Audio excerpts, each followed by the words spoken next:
sector. Right.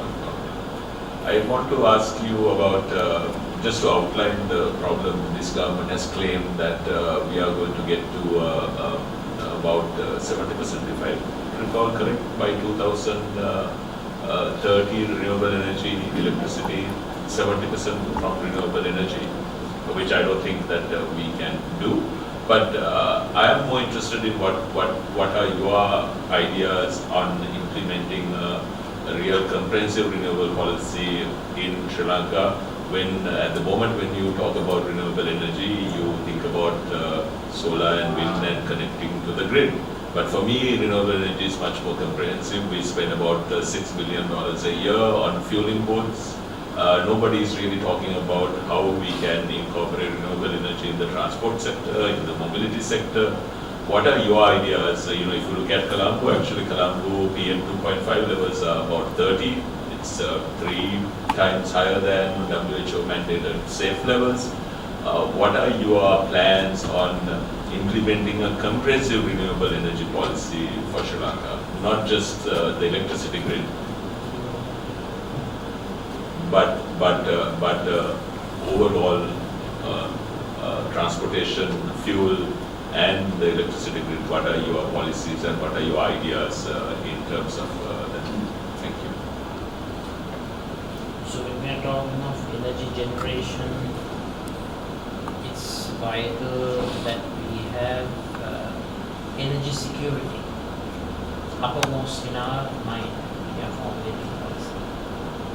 I firmly believe in a mixture of energy sources, which may comprise of renewables and non-renewables. I think it would be imprudent to base or put all your eggs into one energy basket. Energy source diversification is indispensable, having a sound energy security policy.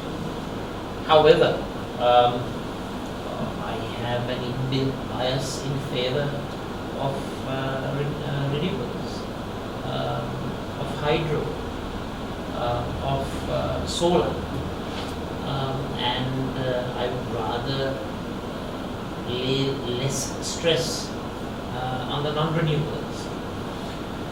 But having said that, we already have somewhat dilapidated coal power plant generating 900 megawatts.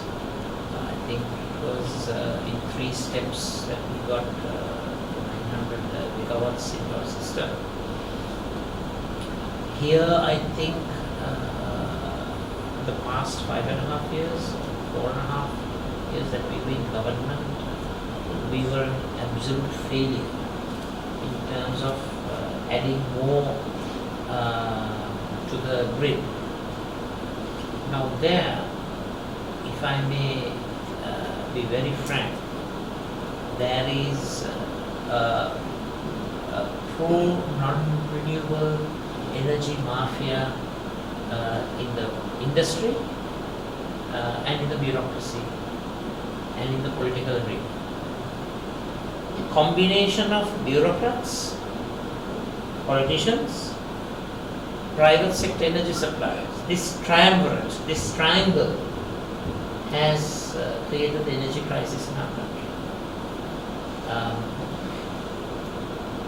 We saw in 2019 a deliberate, purposeful effort on the part of the respective minister to go ahead and procure energy from barges.